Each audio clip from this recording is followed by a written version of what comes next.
বিসমিল্লাহিররহমানিররহিম। Hello my dear student, how are you? আশা করি তোমরা সকলে ভালো আছো। আমি তোমাদের দোয়ায় আল্লাহর অশেষ রহমতে ভালো আছি। আজকে বেশ কিছু সময় পর তোমাদের সাথে আবার অনলাইন ক্লাসে উপস্থিত হয়েছি। আজকে তোমাদের সঙ্গে আলোচনায় যে বিষয়টি থাকবে সেটা হচ্ছে আমাদের পদার্থবিজ্ঞান দ্বিতীয় পত্রের সপ্তম অধ্যায়, অর্থাৎ ভৌত আলোক বিজ্ঞান। ভৌত আলোক বিজ্ঞানের এটা হলো দ্বিতীয় লেকচার।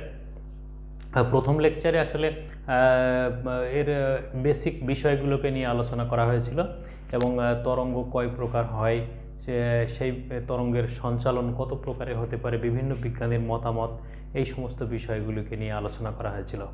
তো সেখানে আরও একটা বিষয় আলোচনা করা হয়েছিল যে কর্পাসকোলার থিওরি অফ নিউটন, অর্থাৎ নিউটনের কণাতত্ত্ব। তরঙ্গের আজকে যে আলোচ্য বিষয় সেটা হচ্ছে আমাদের দ্বিতীয় বিষয়, অর্থাৎ তরঙ্গতত্ত্ব। যেটা তরঙ্গতত্ত্ব বিষয়টা আসলে হাইগেনের নীতির উপরে প্রতিষ্ঠিত। আর হাইগেনের নীতি ব্যাখ্যা করতে গেলে সর্বপ্রথম যে বিষয়টা আসে সেটা হলো তরঙ্গমুখ, এবং সেই তরঙ্গমুখ সম্পর্কে আমরা এর আগের লেকচারে আলোচনা করেছি। আজকে আমরা দেখাতে চাই যে এই হাইগেনের নীতি ব্যবহার করে আলোর কিছু ধর্ম প্রতিপাদন করা সম্ভব কিনা। যদি সম্ভব হয় তাহলে আমরা কি বুঝবো যে না, হাইগেনের নীতি তরঙ্গতত্ত্বের সঙ্গে একমত। তরঙ্গতত্ত্ব প্রমাণ করতে গেলে বা তরঙ্গ থিওরি, ওয়েভ থিওরি সেগুলো প্রমাণ করতে গেলে প্রথমে যে জিনিসটা আসে সেটা হলো আমাদের প্রতিফলন, প্রতিসরণ, এই সমস্ত সূত্রগুলো। তো হাইগেনের নীতিটা কি ছিল আসলে? হাইগেনের নীতিটা ছিল যে আলো যখন কোনো মাধ্যমের ভিতর দিয়ে প্রবাহিত হয় তাহলে সেই মাধ্যমে কি হয়, তরঙ্গমুখ তৈরি হয়। তো বলছে যে তরঙ্গমুখ যেগুলো তৈরি হয় সেগুলো পাওয়ার পদ্ধতি কি, যে তরঙ্গ প্রবাহের অভিমুখের সঙ্গে কখনো বৃত্ত অঙ্কন করে অথবা কখনো লম্ব অঙ্কন করলে আমরা তরঙ্গমুখ বা ওয়েভ ফ্রন্ট পেয়ে থাকি। তাহলে এই ওয়েভ ফ্রন্টগুলো কি বলছে, প্রত্যেকটা ওয়েভ ফ্রন্ট একটা নতুন তরঙ্গের উৎস, অর্থাৎ সেকেন্ডারি ওয়েভ সোর্স, গৌণ তরঙ্গের উৎস। তাহলে এই গৌণ তরঙ্গের উৎসগুলো বলছে কি হয়, গৌণ তরঙ্গের উৎস থেকে নির্গত তরঙ্গ একই বেগে সঞ্চালিত হয়। অর্থাৎ কোনো জায়গায় কোনো তরঙ্গমুখ যদি সৃষ্টি হয়, সেই তরঙ্গমুখ থেকে আলো আবার নতুন উৎসের মতো চতুর্দিকে ছড়িয়ে পড়ে, এবং এই উৎস থেকে ছড়িয়ে পড়ার জন্য সে প্রথম উৎসটা যেভাবে ব্যবহৃত হয়েছিল তরঙ্গ বেগের ক্ষেত্রে, এখান থেকেও ঠিক একইভাবে ব্যবহৃত হয়। আর একটা 1 নম্বর নীতি যেটা ছিল হাইগেনের, বলছে যে তরঙ্গমুখগুলো তৈরি হয়, এটা একটা তরঙ্গ প্রবাহের অভিমুখ, তরঙ্গমুখ, এইটার উপর লম্ব অঙ্কন করলে আমরা এই বিন্দুতে তরঙ্গমুখ পাবো। তাহলে এই তরঙ্গমুখটা তরঙ্গ প্রবাহের অভিমুখের সঙ্গে সব সময় লম্ব, সেটা গোলীয় তরঙ্গ হোক, সেটা সমতল তরঙ্গ হোক, সেটা গোলীয় তরঙ্গ হোক, সেটা সমতল তরঙ্গ হোক। তাহলে তরঙ্গমুখ সব সময় তরঙ্গ প্রবাহের অভিমুখের উপর লম্ব হবে। এই বিশেষ দুটো ধর্মকে কাজে লাগিয়ে আমরা আলোর প্রতিফলনের সূত্র প্রমাণ যদি করতে পারি তাহলে কি বুঝবো যে হাইগেনের নীতি তরঙ্গতত্ত্বের জন্য অ্যাপ্রোপ্রিয়েট। তো চলো যাই এই আলোচনার জন্য। আমি তোমাদের সাথে আছি doctor Alibuddin, lecturer physics, Syeduddin degree college, Meherpur. তো প্রতিফলনের সূত্র প্রমাণ করতে গেলে আমরা দেখছি যে এখানে এক্স ওয়াই একটা বিভেদ তল প্রতিফলকের হিসাবে কাজ করছে। এই বিভেদ তলের উপরে পি এ এবং কিউসি দুইটা সমান্তরাল আলোক রশ্মি। সমান্তরাল রশ্মি সাধারণত অসীম দূর থেকে যে সমস্ত আলোগুলো আসে সেগুলো নিজেদের মধ্যে সমান্তরাল থাকে। তাহলে সেই ধরনের দুইটা রশ্মি, একটা হলো পি এ, একটা হলো কিউসি, এরা মাধ্যমের এক্স ওয়াই তলের উপরে আপতিত হচ্ছে। এই আপতিত রশ্মি দুইটা কোনো এক সময় যখন পি এ বিন্দুতে আপতিত হলো, কিউসি কিন্তু তখনও প্রবাহিত হচ্ছে। তাহলে সেই অবস্থায় এর এ বিন্দুতে আমরা যদি একটা লম্ব অঙ্কন করি, কার উপরে, এই রশ্মিদ্বয়ের অভিমুখের উপরে, তাহলে সেটা কি করবে, পি একে এ বিন্দুতে আর কিউসিকে বি বিন্দুতে ছেদ করলো। তাহলে এ এবং বি এই দুইটা হবে আমাদের কি, তরঙ্গমুখ। এ এবং বি এই দুইটা হবে আমাদের তরঙ্গমুখ। ঠিক আছে। এই আপতিত রশ্মির অভিমুখের উপর যদি আমরা লম্ব অঙ্কন করি, সেই লম্ব রেখাটা এ বি, একে এ এবং বি বিন্দুতে ছেদ করলো। তাহলে এ এবং বি হবে এই আপতিত রশ্মির উপরে সৃষ্ট দুইটা তরঙ্গমুখ। প্রশ্ন হচ্ছে এই তরঙ্গমুখ থেকে আলো একই বেগে সঞ্চালিত হবে। এটা হলো হাইগেনের নীতি। তাহলে পি এ রশ্মিটা এ বিন্দুতে এসে বাধাপ্রাপ্ত হলো। এখন কী হবে, সে প্রতিফলিত হবে। প্রতিফলিত হয়ে কোন দিকে যাবে, এই কোণটা যদি আমাদের আপতন কোণ হয়, আমরা অভিলম্ব অঙ্কন করলাম এনে, তাহলে এইটা হলো আমাদের আপতন কোণ আই। তাহলে এই লাল দাগ অঙ্কিত অংশটা মানে রেখা যেটা, সেইটা হবে আমাদের তাহলে প্রতিফলন কোণ আর। এটা প্রতিফলন কোণ আর। তাহলে এই প্রতিফলন কোণ, এখন দেখা যাচ্ছে যে এই প্রতিফলিত রশ্মিটা এটা আর কোণ, প্রতিফলিত রশ্মিটা এ এন, তাহলে এ এন চলতে থাকলো। এখন কি করছে আমরা, যে বলছে যে বি বিন্দু থেকে আলোক রশ্মি সি বিন্দুতে যে পৌঁছালো, তাহলে যে সময়ে এই দূরত্বটা অতিক্রম করলো, সেই সময় এ বিন্দু থেকে এ যেটা তরঙ্গমুখ, এই তরঙ্গমুখ থেকে আলো এ এনও ঠিক ততটুকুই দূরত্ব অতিক্রম করবে। এই জন্য আমরা বিসি এর সমান ব্যাসার্ধ নিয়ে বা বিসি এর সমান করে এ এন থেকে এডি অংশ কেটে দিলাম। এখান থেকে আমরা স্পর্শক এঁকে দিলাম। তাহলে ডিসি হলো কি একটা স্পর্শক, আর এ বি বা এ এন যেটা বা এডি যেটা, এইটা হলো আমাদের প্রতিফলিত রশ্মি। প্রতিফলিত রশ্মি অভিলম্বের সঙ্গে যে কোণ উৎপন্ন করে সেটা হলো আমাদের আপতন কোণ, এই প্রতিসরণ কোণ। এখন এখানে দেখা যাচ্ছে যে সি এ, তাহলে এখানে আমরা লিখি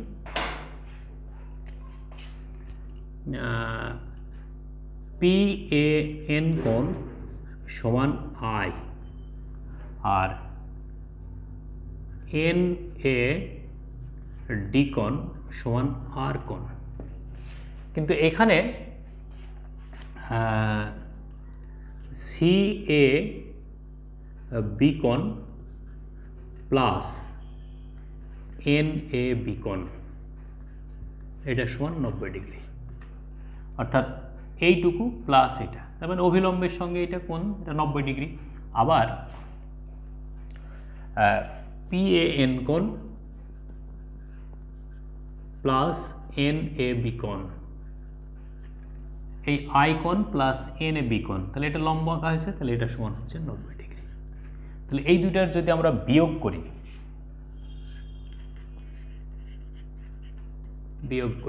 তাহলে বিয়োগ করলে কি পাবো আমরা, তাহলে দেখা গেল এইটার এটা কেটে গেল,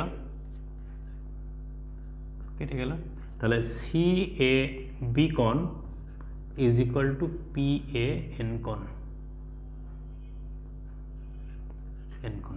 তাহলে যেটা দাঁড়াচ্ছে সেটা হলো আমাদের এই কোণটা, যেটা এই কোণটা হলো আর কোণ, সি এ বি কোণ, এটা হলো আমাদের আই কোণ।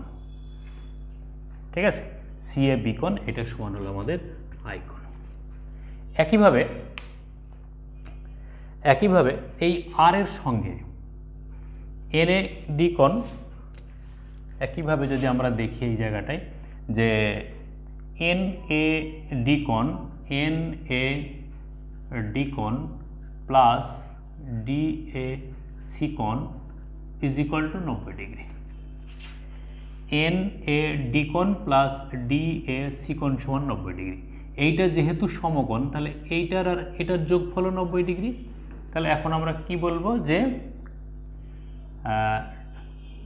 ডি এ সি কোণ প্লাস ডিসি এ কোণ এটা সমান হচ্ছে 90 ডিগ্রি।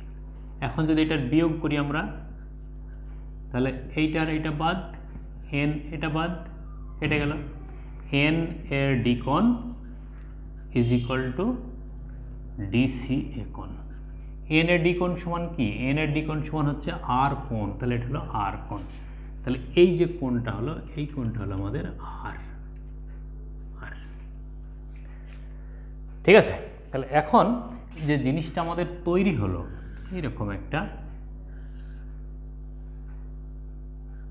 এই একটা ত্রিভুজ, এই একটা ত্রিভুজ, অর্থাৎ এটা হলো বি এ সি ডি। এই দুইটা ত্রিভুজের এইটা হলো সাধারণ বাহু, এই কোণটা, এই কোণটা হলো 90 ডিগ্রি কোণ। তাহলে বি কোণ আর ডি কোণ 90 ডিগ্রি কোণ, এসি হলো সাধারণ বাহু, আর কি এই বিসি সমান হলো এডি, এইটা সমান হলো সিটি, অর্থাৎ সি আলোর বেগে যদি টি সময় চলে, তাহলে বি থেকে সিতে আসতে যে সময় লেগেছে সি থেকে ডিতে ঠিক একই সময়ে সেই দূরত্বটা অতিক্রম করবে। তাহলে এই দুইটা সমান, যদি সমান হয় তাহলে এই ত্রিভুজটার কি হচ্ছে যে দুইটা বাহু আর একটা কোণ সমান, তাহলে ত্রিভুজটা কী হবে? সর্বসম ত্রিভুজ। তাহলে ত্রিভুজটা যদি সর্বসম ত্রিভুজ হয় তাহলে এই কোণটাকে আমরা চিহ্নিত করেছি আই কোণ হিসাবে, আর এই কোণটা চিহ্নিত করেছি আমরা আর কোণ হিসাবে। তাহলে ত্রিভুজ দুইটার কি হলো যে এ বি সি ও এ ডি সি ত্রিভুজে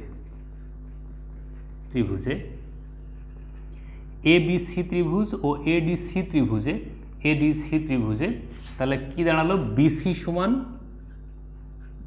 বিসি সমান এডি আর এসি সাধারণ বাহু আর সমকোণ দুইটা তো সমান আছেই, এইটা আর এইটা। তাহলে সমকোণ ত্রিভুজের দুইটা বাহু আর একটা কোণ যদি দুইটা বাহু সমান হলে ত্রিভুজ দুইটা কী হবে? সর্বসম ত্রিভুজ। তাহলে কি বলবো আমরা? অতএব ত্রিভুজ এ বি সি সর্বসম এ ডি সি। সুতরাং বি এ সি কোণ সমান হচ্ছে ডিসি এ কোণ বা আই কোণ সমান আর কোণ, যা প্রতিফলনের সূত্র প্রমাণ করে। এখান থেকে প্রতিফলনের সূত্র অর্থাৎ আপতন কোণ সমান প্রতিফলন কোণ, এটা প্রতিফলনের দ্বিতীয় সূত্র। আর প্রথম সূত্রটা কি? প্রথম সূত্রটা হচ্ছে যে আপতিত রশ্মি প্রতিফলিত রশ্মি আপতন বিন্দুতে অঙ্কিত অভিলম্ব একই সমতলে অবস্থান করেছে। অতএব হাইগেনের নীতির সাহায্যে আমাদের এখানে প্রমাণ করতে সক্ষম হলাম আমরা যে হাইগেনের নীতির সাহায্যে প্রতিফলনের সূত্র প্রমাণ করতে আমরা সক্ষম হলাম। কারণ কি? যে আপতন কোণ সমান প্রতিফলন কোণ, আপতন কোণ সমান প্রতিফলন কোণ। তাহলে হাইগেনের নীতির সাহায্যে তরঙ্গের বিশেষ একটা বৈশিষ্ট্য প্রতিফলন, সেইটা প্রমাণ করা সম্ভব হলো। হাইগেনের নীতির সাহায্যে প্রতিফলনের সূত্র প্রমাণ করা সক্ষম হলো। এখানে আরেকটা জিনিস দেখতে হবে আমাদের, যে প্রতিসরণের সূত্র প্রমাণ করা যায় কিনা। তো চলো দেখি প্রতিসরণের সূত্র। তাহলে এখানে t=0 সময় যদি আমরা বলি, অর্থাৎ শুরুতে আমাদের এ বি যে লম্ব অঙ্কন করেছিলাম আমরা, সেই এ এবং বি হলো তাদের তরঙ্গমুখ। টি সময় পরে এই তরঙ্গমুখটা কোথায় যাচ্ছে? সি এবং ডি বিন্দুতে। ঠিক আছে? তাহলে আলোকরশ্মি, মূল আলোকরশ্মি বি থেকে সিতে যাচ্ছে যে সময়ে এ থেকে ডিতে যাচ্ছে ঠিক একই সময়ে। তরঙ্গমুখ লম্বভাবে থাকছে পিএ এবং কিউসি এর উপরে এডি লম্ব, তার মানে তরঙ্গমুখের সাথে তরঙ্গর অভিমুখ সবসময় লম্ব। তাহলে দুইটা তত্ত্বই আমাদের এখানে সাপোর্ট করছে। অতএব প্রতিফলনের সূত্র প্রমাণ করা সম্ভব হলো।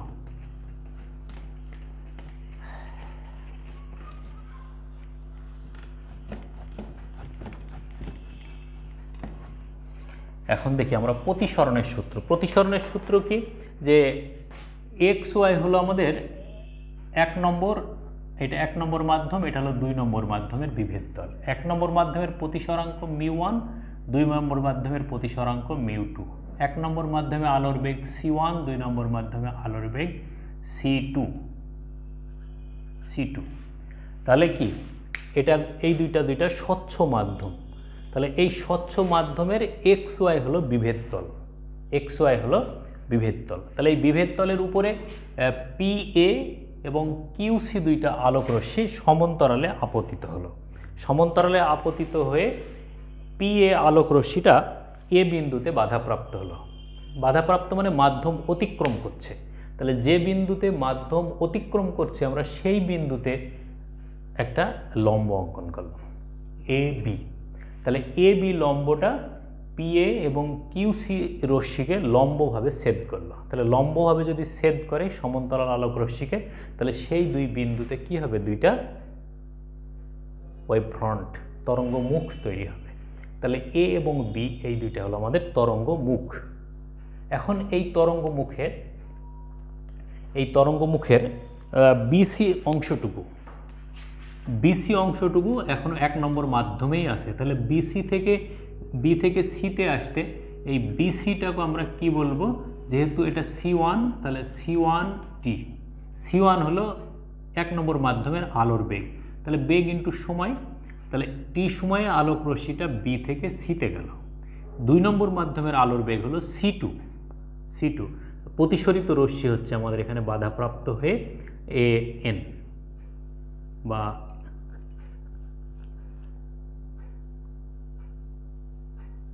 AF, তাহলে AF বরাবর প্রতিসরিত হচ্ছে। এখন এই সময়ে কতটুকু যাবে টি সময়ে, তাহলে আমরা c2 দিয়ে গুণ করে দেবো। তাহলে c2t যদি আমরা গুণ করি তাহলে যেটা পাবো আমরা সেইটা হবে তাহলে আমাদের AD। তাহলে c2 এর সমান করে A থেকে D অংশ কেটে নিলাম। D থেকে যদি আমরা যোগ করি তাহলে ADC একটা সমকোণী ত্রিভুজ তৈরি হলো। তাহলে এই সমকোণী ত্রিভুজের এটা হলো আর কোণ, তাহলে এই আর কোণ যদি হয় তাহলে এখান থেকে আমরা দেখছি যে n-AD কোণ এটা সমান আর কোণ এইটা, আর PAN কোণ এটা সমান হচ্ছে আমাদের আই কোণ। তো প্রতিফলনের সূত্রেও আমরা প্রমাণ করতে সক্ষম হয়েছিলাম যে এইটা সমান এই কোণটা, এইটা। তো এখানেও এটা সম্ভব, কারণ এইটা আই কোণ প্লাস NAB কোণ সমান 90 ডিগ্রি, আবার CAB কোণ সমান NAB কোণ সমান 90 ডিগ্রি। তাহলে এটা বাদ দিলে এটা আই কোণই থেকে গেল। তাহলে এইটা সমান আমরা কি বলতে পারি, এইটা সমানই হচ্ছে আমাদের BAC কোণ। আবার n-AD কোণ এইটা যদি আর কোণ হয় তাহলে এইটার সঙ্গে যদি আমরা এইটুকু যোগ করি এইটা, ঠিক আছে, তাহলে আর কোণ প্লাস DAC কোণ ইজ ইকুয়াল টু 90 ডিগ্রি। আবার DAC কোণ প্লাস ACD কোণ ইজ ইকুয়াল টু 90 ডিগ্রি। যেহেতু এটা 90 ডিগ্রি তাহলে এখন কি বলবো, অতএব DACD কোণ ইজ ইকুয়াল টু আর কোণ, এটা হলো আর কোণ। তাহলে এখন আমরা এই দুটো ত্রিভুজে আই কোণ এবং আর কোণ পেয়ে গেছি আমরা। তাহলে এখন ABC একটা সমকোণী ত্রিভুজ, এই সমকোণী ত্রিভুজের BC সমান হলো আমাদের C1T আর AC হলো আমাদের একটা বাহু অতিভুজ এটা। তাহলে ত্রিভুজ ABC থেকে sin I is equal two লম্ব বাই অতিভুজ, তাহলে BC বাই AC। তাহলে BC সমান কত, C1T ডিভাইডেড বাই AC। আর ত্রিভুজ ADC থেকে sin R ইজ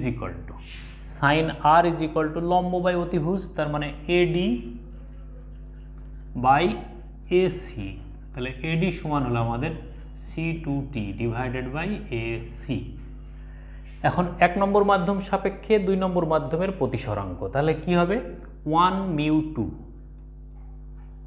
হ্যাঁ, তাহলে sin I divided by sin R is equal to C1T divided by AC into AC divided by C2T, বা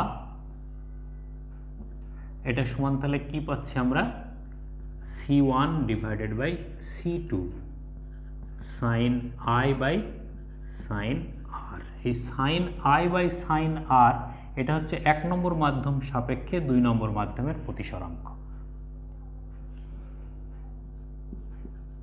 1 নম্বর মাধ্যম সাপেক্ষে 2 নম্বর মাধ্যমের প্রতিসরাঙ্ক। তাহলে এইটা আমাদের কি প্রমাণ করছে যে sin I by sin R সমান C1 বাই C2 পেয়েছি আমরা, sin I by sin R সমান C1 বাই C2 পেয়েছি আমরা। তাহলে C1 বাই C2 যে জিনিসটা প্রমাণ করে সেটা হচ্ছে যে C1 বাই C2 হচ্ছে 1 নম্বর মাধ্যমের সাপেক্ষে, C2 হলো 2 নম্বর মাধ্যমের আলোর বেগ। তাহলে 1 নম্বর মাধ্যমে আলোর বেগ ডিভাইডেড বাই 2 নম্বর মাধ্যমে আলোর বেগ। তাহলে এইটা যদি আমরা নাও লিখি এখন এটা, তাহলে এটা সমান আমরা কি বলতে পারি যে μ2 বাই μ1, কারণ আমরা জানি C1 by C2 is equal to μ2 by μ1। এই তাহলে সেই অনুযায়ী এইটা যদি লিখি আমরা, তাহলে এইটা সমান কি জানি আমরা, এইটা সমান আমরা এখন লিখতে পারি যে μ2 বাই μ1 ইজ ইকুয়াল টু 1 μ2, 1 নম্বর মাধ্যম সাপেক্ষে 2 নম্বর মাধ্যমের প্রতিসরাঙ্ক। অতএব 1 μ2 is equal to sine I by sine R is equal to C1 by C2। এটা হচ্ছে আমাদের প্রতিসরণের দ্বিতীয় সূত্র বা স্নেলের সূত্র।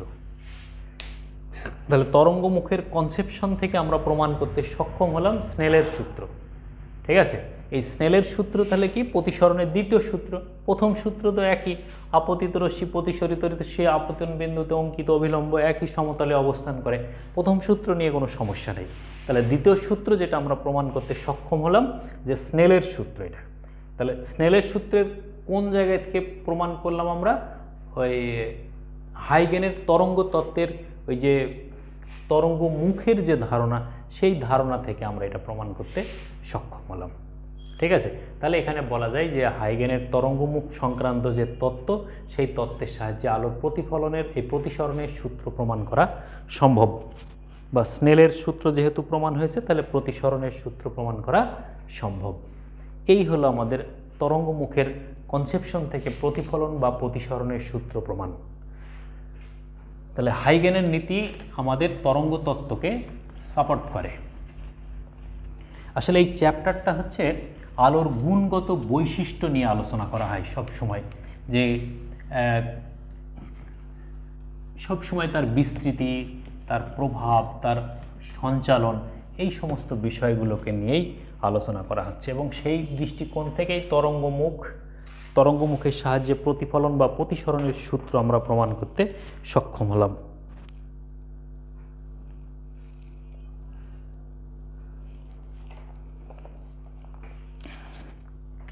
আমরা একটা প্রবলেম যদি দেখি, একগুচ্ছ সমান্তরাল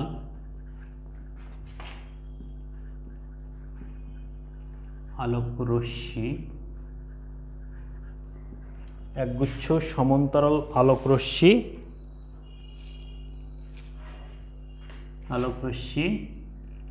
30 ডিগ্রি কোণে বায়ু থেকে কাঁচে প্রতিসরিত হলো, বায়ু থেকে কাঁচে প্রতিসরিত হলো। এখন এই প্রতিসরণের সময় রশ্মিগুলোর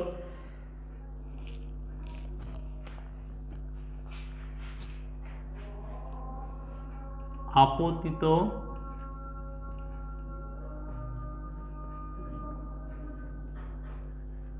রশ্মিগুলোর মধ্যবর্তী দূরত্ব 4 সেন্টিমিটার হলে প্রতিসরিত রশ্মিগুলো নিজেদের মধ্যে কত দূরে অবস্থান করবে। কাঁচের প্রতিসরাঙ্ক μg সমান দেওয়া আছে 1.5। তাহলে কি বোঝা গেল, যে একটা বিভেদ তল, এটা হলো বায়ু, এটা হলো কাঁচ। তাহলে আলোকরশ্মি বায়ু থেকে কাঁচে প্রতিসরিত হচ্ছে এইভাবে, এবং এইখানে এই আপতন কোণ দেওয়া আছে কত, এটা যদি PA, এটা হলো QC, তাহলে এই কোণটা দেওয়া আছে 30 ডিগ্রি I। এবং আরেকটা জিনিস দেওয়া আছে যে এইখানে যদি আমরা একটা অভিলম্ব আঁকি, এই লম্ব আঁকি AB, এই বেধটা AB সমান দেওয়া আছে হলো AB সমান 4 সেন্টিমিটার, আর এই I সমান 30 ডিগ্রি। মিউ সমান দেওয়া আছে 1 পয়েন্ট, মিউ জি মানে কাঁচের প্রতিসরাঙ্ক বায়ু সাপেক্ষে 1.5। তাহলে এই আলোক রশ্মিটা এখন কী হবে, এই বরাবর প্রতিসরিত হবে। যদি প্রতিসরিত হয় তাহলে এটা হলো আমাদের আর কোণ। তাহলে এখান থেকে যদি আমরা একটা লম্ব অঙ্কন করি, এই কোণটাও হচ্ছে আমাদের আর কোণ। আর এইটা যেটা সিডি, এই সিডি হচ্ছে আমাদের প্রতিসরিত রশ্মি। তাহলে এখানে যদি আর একটা অভিলম্ব আঁকি, তাহলে এটা এই বরাবর প্রতিসরিত হবে, এই বরাবর। তাহলে এই সিডি হলো আমাদের প্রতিসরিত রশ্মিগুলোর মধ্যে দূরত্ব। তাহলে আমাদের নির্ণয় করতে হবে CD is equal to what.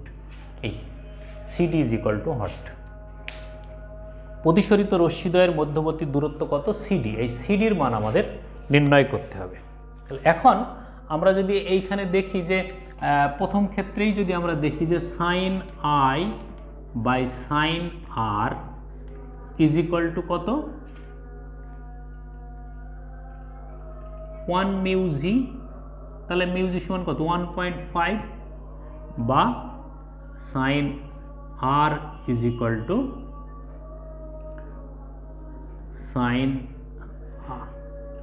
Sign I by 1.5, বা আর ইজ ইকুয়াল টু, হিসাব করলে যেটা পাবো আমরা আর এর মান পাওয়া যাবে হচ্ছে 19.47 ডিগ্রি, 19.47 ডিগ্রি।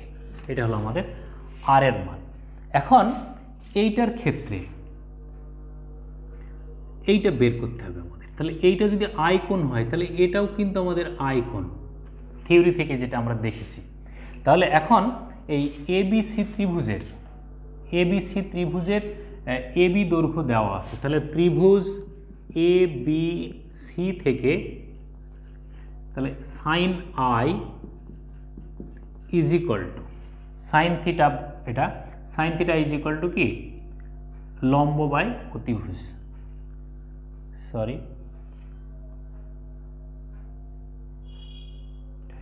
তাহলে cos R, cos I, cos সমান লম্ব বাই অতিভুজ। তাহলে লম্ব কত, A B divided by AC, এবির মান হলো আমাদের কত, 4 সেন্টিমিটার। তাহলে 4 বাই এসি। তাহলে এসি সমান কত হবে, AC is equal to 4 divided by cos 30 degree, বা এসি ইজ ইকুয়াল টু, এই মানটা আমরা পাচ্ছি। এসির মান আমাদের হিসাব করে যেটা পাওয়া যাবে 8/√3, √3/2, তাহলে 8/√3 সেন্টিমিটার। এসির মান পেলাম আমরা, এটা 8/√3। এখন ত্রিভুজ এডিসিতে, ত্রিভুজ এডিসি থেকে, তাহলে এই কোণটা হলো আর কোণ। তাহলে এটা যদি আর কোণ হয়, আর কোণের মান আমাদের জানা। তাহলে এটা লম্ব, এটা অতিভুজ, তাহলে এটা হলো লম্ব। তাহলে sine R is equal to AD by, না এখানেও আমাদের কস ব্যবহার করবো, আমাদের তো দরকার হচ্ছে সিডি এর মান। তাহলে সিডি এর মান যদি নিতে চাই, তাহলে আমরা cos R is equal to কত, লম্ব ভূমি বাই অতিভুজ, তার মানে সিডি বাই এসি। এসি এর মান আমাদের বের করা আছে। তাহলে CD is equal to AC cos আর।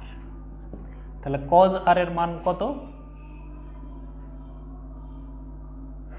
আর এর মান হচ্ছে 19 পয়েন্ট। তাহলে এসি এর মান হচ্ছে 8/√3 আর কজ 19.47। এই তাহলে সিডি হিসাব করলে যেটা পাওয়া যাচ্ছে, সিডি ইজ ইকুয়াল টু আমাদের যেটা পাওয়া যাচ্ছে 4.35 সেন্টিমিটার, 4.35 সেন্টিমিটার। এই অতএব প্রতিসরিত রশ্মিগুলোর মধ্যবর্তী দূরত্ব 4.35 সেন্টিমিটার। আপতিত রশ্মিগুলোর মধ্যবর্তী দূরত্ব ছিল আমাদের 4 সেন্টিমিটার। 4 সেন্টিমিটার। আর প্রতিসরিত রশ্মিগুলোর মধ্যবর্তী দূরত্ব হলো আমাদের 4.35 সেন্টিমিটার। একটু দূরত্ব বেড়ে গেল। এটা একটা ব্যতিক্রমী অঙ্ক এবং আমরা সাধারণত বইতে এই ধরনের অঙ্কগুলো দেখি না, তাই প্র্যাকটিস করার জন্য এই অঙ্কটা তোমরা একটু খেয়াল করতে পারো। এই অঙ্কগুলো আসলে ফিজিক্সের ম্যাথমেটিক্যাল প্রবলেম যেগুলো, সেগুলো হচ্ছে আমাদের থিওরিকে বিশ্লেষণ করেই আমরা সেই অঙ্কগুলো করে থাকি। তো এগুলো দেখো তোমরা, হাইগেনের তরঙ্গ তত্ত্বের সাহায্যে কিভাবে আমরা প্রতিফলন এবং প্রতিসরণের সূত্র প্রমাণ করলাম, এবং সেই প্রতিসরণের সূত্র ব্যবহার করে আমরা একটা গাণিতিক সমস্যা, নিউমেরিক্যাল অ্যানালাইসিস এখানে দেখলাম। তো এটাই, এর পরের ক্লাসে আমরা আলোর ব্যতিচার নিয়ে আলোচনা করব। ততক্ষণ পর্যন্ত তোমরা ভালো থাকো, সুস্থ থাকো, পড়াশোনা করো। আল্লাহ হাফেজ।